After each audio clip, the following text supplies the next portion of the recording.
我掏空积蓄买了一堆破碗，不料老婆嫌我败家，将它一把摔碎，却不知这破碗价值100万，正是女儿的救命钱。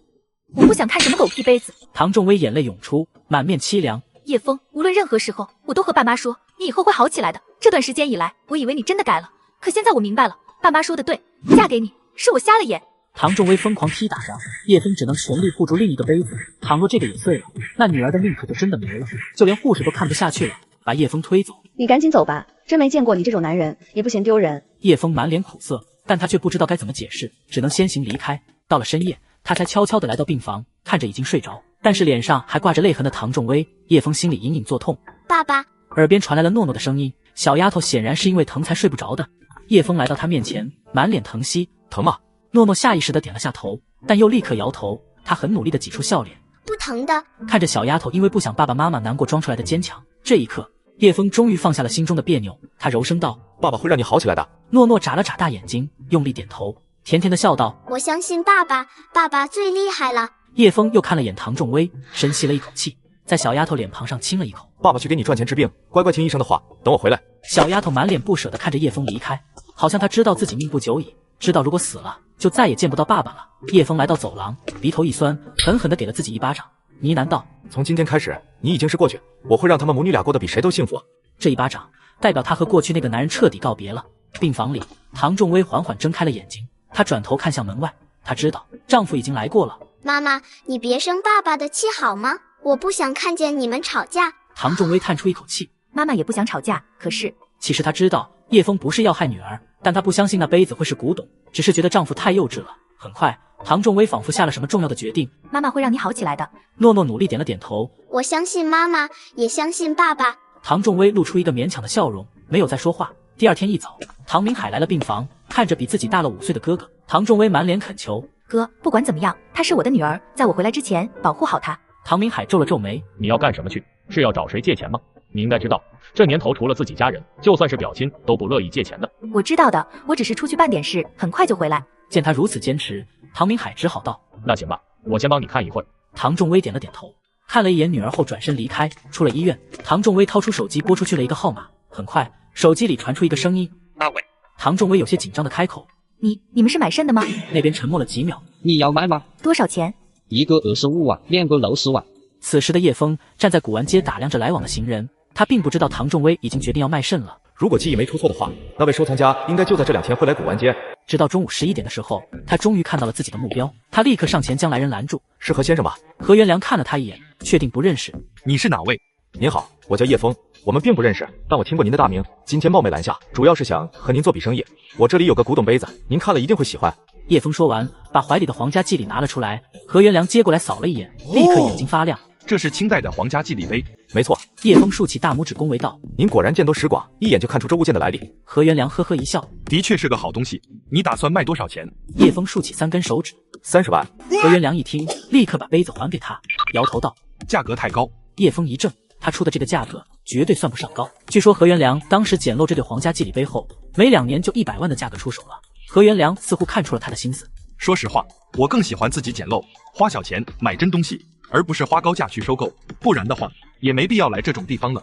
不好意思了。叶枫急了，连忙拦住要走的何元良。那您愿意出多少钱？据我所知，这种皇家祭礼杯应该是成双成对的，如果你是一对，我倒可以拿出30万来，但只有一个的话，最多5万。叶枫心里一沉，这个价格和他预期的差太多了。见叶枫不说话，何元良又要离去，叶枫本能地拦住他，苦笑一声：不能加点吗？这个价格实在有点低了。诺诺的病，5万块钱只是杯水车薪，起不了什么作用。看来你是不愿意了。何元良第3次迈出步子，却再一次被叶枫拦了住。他无奈道：我不是和你说了吗？我只喜欢自己捡漏，如果你想卖给我，我不会出太高的价格。说实话，5万我都觉得高了。现在你想卖，我最多给你2万。无论5万还是2万，对叶枫来说都没有区别，但他不会放弃这个机会。他沉声道：20万，我送给你一个消息，很重要的消息。何元良笑了声：你所谓的重要，不一定针对我很重要，而且我也不觉得有什么消息能值这么多钱。如果是关系到你父亲的生死呢？何元良愣了下，随后脸色有些难看。你想干什么？威胁我？我没有要挟你的意思，而是想告诉你，你父亲何敬九先生即将发生意外。如果你愿意支付给我20万，我会告诉你具体的情况，否则的话，你回去的时候可能就要当孝子了。混账！何元良气得浑身发抖。你这个人未免也太歹毒了，卖东西不成就诅咒我，现在别说20万了，就算是2块钱我都不会给你的。叶枫已经预料到他会有这种反应，但他没有办法，因为何庆九的确在不久之后就发生了意外，连抢救的机会都没有。男子父亲即将发生意外，而我却在这时向他索要20万。你以为我是绑匪，但其实……你这个人未免也太歹毒了，卖东西不成就诅咒我，现在别说20万了，就算是2块钱我都不会给你的。我知道你不信，但凡事不怕1万就怕万一，为什么你不打个电话提醒他一下呢？如果事情是真的，你父亲会捡回来一条命；如果事情是假的，你也不会有什么损失。验证了真假，你再掏钱。何元良盯着叶枫看了半晌，直觉告诉他这事情没那么简单，关系到父亲的生死，他也不敢无动于衷。最后咬牙道：行，那你说说，我父亲到底会发生什么意外？我先说好，如果事情是假的，我一定会报警，告你敲诈恐吓。听到这话，叶枫反而心里一喜，不怕别的，就怕你不信。你父亲现在应该在一家酒店和朋友吃饭，你需要提醒他，那家酒店门口的招牌因为年久失修，而今天会刮大风，导致招牌坠落。他要么等招牌落下再出来，要么直接让人去把招牌加固。何元良沉默了几秒，虽然还没有验证这件事的真伪，但叶枫连父亲现在做什么都能说出来，他觉得也许有那么点意思。何元良拿出手机给父亲拨了过去。爸，你现在在哪里？长盛酒店跟你王叔吃饭呢。何元良浑身如触电一般，心里发毛。什么？你回来了？那正好，一块来喝点。爸，你现在那边刮风没有？刮风。何庆九抬头看了一眼，还别说，正刮大风呢。你说这天气，来的时候还晴空万里，这会天黑的跟锅底一样。何元良心里一惊，连忙道：爸，一会你千万不要出去。怎么了？何元良瞥了叶枫一眼，有人说昌盛酒楼的招牌快倒了，我怕砸到你，要不然你让老板派人去看看。你小子倒是会关心人。行，我知道了。何元良又叮嘱了几句，这才挂断电话。要不是荣城离家有千里之遥，他这回就想赶回去。你真的确定招牌会砸到我父亲？之前很确定，现在不知道了，毕竟你已经把消息告诉了他。何元良也没有任何办法，只能等了。而叶枫也不着急，只要招牌落下，以何元良的品性，一定不会赖账的。1个半小时后，何庆九吃完了饭，和好友往外走。到了门口的时候，外面不见手机起铃铃，刮得他脖子一缩，忽然想起儿子的叮嘱，转头冲服务员道：听说你们家的招牌不太稳当，找个人去看看。话刚说完，忽然一块巨大的黑影从天而降，重重地砸在地上。巨大的响声吓得几人慌忙往后退，看着那块巨大的招牌，何庆九脸色发白。如果他刚才没有想到儿子的提醒，这招牌100%会砸在自己脑袋上。如此沉重的东西，怕是要把他当场砸死。旁边的朋友一脸庆幸：老何，多亏你提醒了一句，不然咱们这回走出去，怕是要见阎王爷了。妈的，把你们老板喊过来，这是想害死人吗？何庆九也是一脸后怕，想到儿子说的事情，他慌不迭地掏出手机。补完街，何元良时不时抬手看下手机，已经过去1个多小时了，他有点等得不耐烦了。我觉得你可以先打个电话问问，免得他忘了。我都不急，你急什么？何元良没好气地说着，但是还是拿出手机。正当他犹豫着要不要拨号的时候，父亲何庆九已经打了过来。儿子，这次可真多死了，要不然老子真要被砸死了。何元良听得心头一紧，招牌真的掉下来了。是啊，我本来都想出门了，临时想到你说关于招牌的事情才退了回来，结果招牌直接砸下来。你是没看到，这地板都被砸出一个大坑，这要是砸在人脑袋上，死定了。对了，你不是说有朋友提醒你的吗？是哪个朋友？我一定得当面感谢他才行。何庆九激动不已，从鬼门关前捡回一条命，放在任何人身上都会难以抑制的兴奋。而何元良心里有些后怕，但同时也有些兴奋。他意识到自己遇到了一个了不得的人物。行，回头有机会再说，我还有点事情，先挂了。挂断电话后，何元良却是看着叶枫，沉声道：是你找人把招牌推下来的。叶枫一怔，随后哑然失笑：我只是想从你这里赚点钱而已，你觉得为了20-30万的小钱，我要请人做这么危险的事情吗？何元良其实也不认为叶枫找人动了手脚，毕竟和人命相比，区区20-30万的确算不上什么。想到这，他忍不住问：那你是怎么知道的？而叶枫早已经想好的对策，淡定的道：我跟人学过一段时间的风水相术，时灵时不灵的。之前见你的时候，就看出你眉心有黑气，又不会应在自己身上。刚才你要走，没办法，只能拼一把，没想到真的应验了。这个答案虽然听起来仍然有些匪夷所思，但还算靠谱。何家的人对风水相术还是很相信的，连家里的各种布置都是专门请了风水大师。不管怎么样，你救了我父亲一命，把账号给我，我给你打钱。预料之中的结果以及何元良的爽快，都让叶枫很是高兴。何元良一边对照着汇款，一边道：既然你会风水相术，干嘛不深言此道？这一行入门不易，比古董捡漏难多了，也高端多了。叶枫却是苦笑一声，他哪里真的会风水相术，只不过是根据记忆里的新闻做一次先知而已。不是说了吗？这玩意时灵时不灵的。对了，还好万一错了，容易误人。何元良点点头，你品性还算不错，起码没有学点皮毛就出去招摇撞骗。何元良忽然似是想起了什么，他犹豫了下，如果可以的话，能不能请你为我也卜上一卦，算算我想做的事情能不能成功？可能是担心叶枫拒绝，他紧跟着补充道，不管最后对不对，我都会支付酬劳，你可以开个价。父亲的遭遇让何元良对叶枫隐隐有些佩服，而想到自己一心想要做的事情已经失败了那么久，让他有点着急了。还别说，叶枫的确知道他想做什么，也知道他最终的结局，但是直白的说出来，难免有些奇怪。他思索一番后道，从面相来看，你像是在找人，古董捡漏，应该只是路途中打发时间吧。何元良听得身体一颤，随后一个肾25万，两个60万，女子救女心切，拨通了厕所的黑广告，而丈夫却不知情，还在为他人卜卦。你这风水相术的本事可不是入门那么简单，大师，请您务必告诉我，怎么样才能找到那个人？只要对了，我愿意再给你30万，不，300万都行。叶枫听得心中一动，要完成何元良的愿望，对他来说是非常容易的事情。因为重生前，何元良的故事被人专门写了一本回忆录，恰好叶枫看过。尽管只是举手之劳的事情，但叶枫还是装模作样的掐指，嘴里不清不楚的念叨了几句，然后道：“你要找的是一个女人吧？一段鲜为人知的爱情故事，可歌可泣的生死离别。从你的面相来看，想找到这个人并不容易，而且就算找到了，他也未必愿意见你，因为他现在应该是家庭圆满，夫妻和睦。奇怪，我怎么感觉他的孩子好似与你有什么牵扯？该不会是你的骨肉吧？”何元良听得当场就炸了，叶枫所说的一切都让他毛骨悚然。没有错，他要找的那个女人，就是他在外游历时一见钟情的女子，但因为一场误会，女子不告而别。这么多年来，何元良找了无数地方，已经成了某种执念。他强压着心头的激动，恭敬地冲叶枫弯腰鞠躬：“您果然是不出事的大师，没有错，我的确在找一个女人，她对我很重要。也许您说的对，就算找到了，她也未必会见我。但如果真像您说的这样，她生的孩子可能是我的骨肉，那么无论如何，我都要找到她。大师，请您一定要帮我。”说完，何元良拿起手机操作了一番，然后再次恭敬的道：“我已经打过去300万的酬劳，只要您能帮我找到他，就算再给300万我也愿意。”看着手机里的短信，叶枫有些恍惚。最开始他只是想用古董杯子换来几十万的救济钱，谁能想到杯子并没有赚太多，反而为了阻止何元良离开爆出的消息，让他瞬间得到了300万的巨款。深吸了几口气，平复了一下心情，叶枫很是诚恳地冲何元良微微鞠躬：“何先生，这笔钱对我很重要，是孩子的救命钱，我就不跟你客气了。你离开荣城，去西北最大的城市，那里是一望无际的草原，你要找的人就在那里。”西北最大的城市，你是说拉穆尔？拉穆尔是一个一望无际的草原牧场，想在那里找到一个特定的女人，可不是件容易的事。叶先生，能说的详细一点吗？您也知道，拉穆尔实在太大了。叶枫却是摇摇头：“我只是从风水相术中看到的，具体也说不清楚。何况就算知道了，也不能告诉你。所谓天机不可泄露。不过我给你一个建议，想快点找到他，你可以冒用做牛羊生意的人。拉穆尔虽然大，但成规模的牧民却不多。”何元良并没有再追问下去，他知道真正的风水大师一向不会把事情说得太细。他点点头：“行，那我现在就启程去拉穆尔。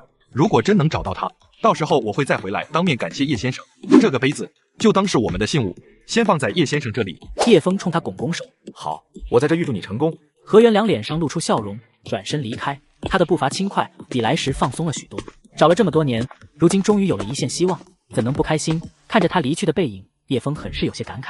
他定了定心神，打了一辆出租车赶回医院。结果到了病房，却是发现唐仲威不在，只有唐明海坐在病房旁边。爸爸回来了。唐明海转头看了一眼，微微皱眉：“自己闺女生了这么重的病，半天不见你人影，是不是太过分了？”他刻意忽略了昨天父母对叶枫的鄙夷，叶枫也没把他的呵斥当回事。微微呢？他说出去有点事情，让我在这看一会，这都2、3个小时了，还没回来。你们夫妻俩真是一个比一个心大。叶枫有些愕然，唐仲威怎么会出去这么久？以他这段时间的了解，唐仲威明显不是那种在女儿重病期间会离开太久的性格。叶枫心中隐隐有些不好的预感。他没跟你说去哪了吗？唐明海摇摇头，没说。叶枫心里微沉，拿出手机给唐仲威拨了过去，结果电话始终没人接。唐明海似乎看出了什么，他没接。没有。叶枫深吸一口气，我出去找找，诺诺暂时交给你了。交给我，医院那边催着交医药费呢，你先把钱给了再说。我已经付过医药费了。叶枫说完立刻转身离开，他怕唐仲威会一时想不开，做什么傻事。正当叶枫想着去哪里找的时候，旁边一名护士对保洁阿姨道：“陈主任说女厕所的门板上被人张贴了买肾的黑广告，阿姨你去清理一下。这群伤天害理的东西又偷偷跑来贴广告了，上次才清理完，真是烦死人了，就该把他们都抓起来枪毙。”听到他们的对话，叶枫一个机灵，脑海中猛然浮现起一个可能：女厕所买肾广告，唐仲威该不会去卖肾了吧？想到这，叶枫连忙朝着女厕所跑去，果然在女厕所的门板上看到了黑广告。他一边往外走，一边拨通了广告上的电话，电话很快就接通了，里面传出低沉的男声：“那位。”叶枫立刻问道：“你们那可以卖肾吗？可以，你要卖？叶枫嗯了一声，又接着问：我着急用钱，现在就想卖，你那等着卖的人多不多？如果多的话，我就不过去了。对方并没有想到他这句话暗藏的深意，随口回答道：不多，就一个女的刚做完检查，你现在过来的话，等检查完，她的手税应该也完事了。来吧，我们高价卖，不吃亏的。听到对方的话，叶枫身体微颤，他尽可能让自己的语气听起来足够镇定。女的，还有女的敢去卖肾，这得家里穷成什么样啊？没办法，先要钱嘛。天轩是他女儿生了重病，家里男人又不顶硬，没办法。一个肾25万，两个60万，女子救女心切，拨通了厕所的黑广告。丈夫得知真相，第一时间展开救援。女的，还有女的敢去卖肾，这得家里穷成什么样啊？没办法，先要钱嘛。天轩是他女儿生了重病，家里男人又不顶硬，没办法。叶枫几乎可以确定，那个女人就是唐仲威，他心头狂跳，立刻道：那你跟我说下地址吧，我现在过去做检查。你不会骗我的肾，割完不给钱吧？这句话让对方彻底放松了警惕，哈哈大笑道：好，怎么会呢？我们可是正规的有证红肾机构，又不是非法的器官买卖走资，你监管放心。地址是……叶枫刚拿到地址，二话不说直接报警，同时坐着出租车往那赶。没多久，叶枫赶到了一处偏僻郊区，他飞快跳下车，跑上前去敲门，敲了10几下，才有人打开一条缝隙。干嘛的？刚才打电话和你们说过的，卖肾。那人并没有立刻开门，而是借着缝隙不断的四处看。叶枫却是做出一脸不耐烦的样子。开不开门啊？我等着这笔钱去翻本呢。如果你们不买就算了，我再找其他家，耽误老子时间。他的语气很逼真，那人信以为真，这才开了门，呵呵笑道：过来逮这个抓的严，我们也不嫌惹麻烦，理解一下。叶枫没有说话，跟着他进了民房。都就是钱了，看你样子虚不少吧？没多少，几百万而已。等我拿了钱，分分钟就能回本。那人哈哈一笑，却满心都是鄙视，对于叶枫这种赌徒没有半点怜悯之心。你在这里等着吧，一会有人带你去做检查。等一下，叶枫却是喊住了他。怎么了？还没谈钱呢，而且我也得看看你们是怎么手术的啊！就这破地方，我真怕自己死在手术台上。放心，我们的手术室和这里不一样，很干净的，不比大医院的差，保你平安无事。叶枫却是摇头道：不行，无论如何我都得亲自看一眼，我只是想翻本而已，又不是想死。你要不让看，我现在就走。反正买肾的又不是只有你们一家，刚才来的路上还有人联系我呢。那人被叶枫影帝级别的演技震慑住了，犹豫了下，这才道：行吧，刚好有个女的已经做完检查，正准备手术呢，你顺道过去看看环境吧。不过手术的过程是不能看的。谁要看手术过程啊？血腥又恶心。那人不再多言，带着叶枫走向旁边的卧室。进去之后，叶枫一眼就看到躺在手术台上等待手术的唐仲威，他心里一颤，自己果然猜对。叶枫没有再演下去，直接过去推开要给唐仲威检查对手，然后顺手抄起旁边的手术刀指向那几人：都给我滚开！谁敢碰他，老子弄死你们！一屋子人都很愕然，唐仲威同样如此。他抬头看到叶枫出现在这里的时候，感觉就像在做梦。他怎么会找到这里来？叶枫瞥见了他的眼神，微微，赶紧起来！我已经赚到给诺诺治病的钱了，你不用卖肾。刚才带叶枫来的那人现在满脸阴沉。兄弟，你这也太不地道了吧，这么赢我！旁边的人也抄着手术刀，一副准备开打的架势。叶枫丝毫不惧，冷声道：我已经报警了，你们现在走还来得及，不然的话，一会想走都走不掉。说着，叶枫把手机掏出来，打开了免提。警察同志，他们准备行凶杀人了，你们怎么还没到？手机里传出民警接线员的声音：我们已经派遣附近的同志赶往现场了，另外刑警大队也已经出发，你先躲一躲，不要和他们正面冲突。听到女接线员的声音，那些凶神恶煞的人一个个互视着，都有些不安。他们很清楚自己的工作是违法犯罪，一旦被抓住，100%要坐牢。叶枫趁热打铁：我的手机已经被警察定位了，他们很快就会找到这里，并且把你们包围。你们到底走不走？有能耐的别走，老子一条命换你们这群人渣坐牢，值了。看着叶枫那副死猪不怕开水烫的样子，这群人终于难以忍受内心的惊惧，有人率先离开，其他人见状也都纷纷跑走。而带着叶枫来的那人则恶狠狠地瞪了他一眼，骂道：你给老子等住！骂归骂，那人还是跟着同伴一起逃跑了。叶枫赶忙跑过去关上门，等他再转过身来，唐仲威却是跑到面前，二话不说，直接给了他一巴掌。你是不是神经病？知不知道我好不容易才找到他们，只要卖掉一个肾，就能换来给诺诺治病的钱。现在你把人吓跑了，是想害死诺诺吗？王八蛋！唐仲威骂着，眼泪刷刷往下掉。这是他唯一能想到的办法，也是他最值得庆幸的事情。在走投无路的情况下，还有人能拿钱给他救命。可现在，所有的美好都被叶枫破坏了。唐仲威心里已经对丈夫彻底绝望了。看着眼前愤怒的女人，叶枫反倒松了口气。人没事，比什么都重要。那个杯子我已经卖掉了，诺诺的医药费也已经付了100万，你真的不用做这些。唐仲威一把将他推开。你以为我还会信你的鬼话吗？100万，就算把2个肾都卖了，也值不了这么多钱。叶枫，我真没想到都这个时候了，你还撒谎骗我。撒谎很好玩吗？看着女儿死掉会让你觉得舒服是吗？那你连我一起杀了吧，杀了我吧！唐仲威歇斯底里的哭喊着，甚至冲过去拿起手术刀就往脖子上扎。叶枫吓得赶紧去夺刀子，猝不及防下，手臂被划开了一个口子，手臂传来钻心的疼痛，叶枫只能咬牙忍住。他用力抱住唐仲威，我知道你不信，但我真的没有撒谎，是真是假，你回医院看看不就知道了。如果是假的，别说卖肾了，就算把我的心肝脾肺脏都卖了，我也不说二话。这时候，外面传来了激烈的砸门声。开门，我们是警察。执法者的到来给了叶枫一个喘息的机会。警察破门而入，看到唐仲威哭喊的样子，让他们误以为叶枫是犯罪分子，直接给他按倒在地。老实点。看着警察把叶枫按在地上，唐仲威才忍不住道：“他不是坏人，他是我老公。”叶枫也连忙解释：“是我报的警。”警察愣了下，没好气的道：“怎么不早说？”有了这么一个小插曲，唐仲威的情绪算是好了一些。你先去医院包扎下伤口，回头来局里做个笔录。叶枫点点头，没有反对。看着叶枫捂着胳膊的样子，唐仲威心里微微有些发颤。就算她再怎么气恼丈夫的愚蠢，但此时此刻她终究觉得有些愧疚感。这时候，她的手机响了起来，是大哥唐明海打来的。她连忙拿起来接通：“哥，微微，叶枫这小子干什么了？怎么突然有这么多钱？”女子亲手砸碎一个杯子，没想到那是能救女儿命的古董。知道真相后，肠子悔青了。微微，叶枫这小子干什么了？怎么突然有这么多钱？唐明海第一句话就把唐仲威问懵了。什么这么多钱？刚才我讲的，你们现在没钱给诺诺交医药费，叶枫又说自己交过了，就找医院问了一下。结果你猜怎么着？他们说叶枫一下交了整整100万的医药费，这小子是不是去找葛总借钱了？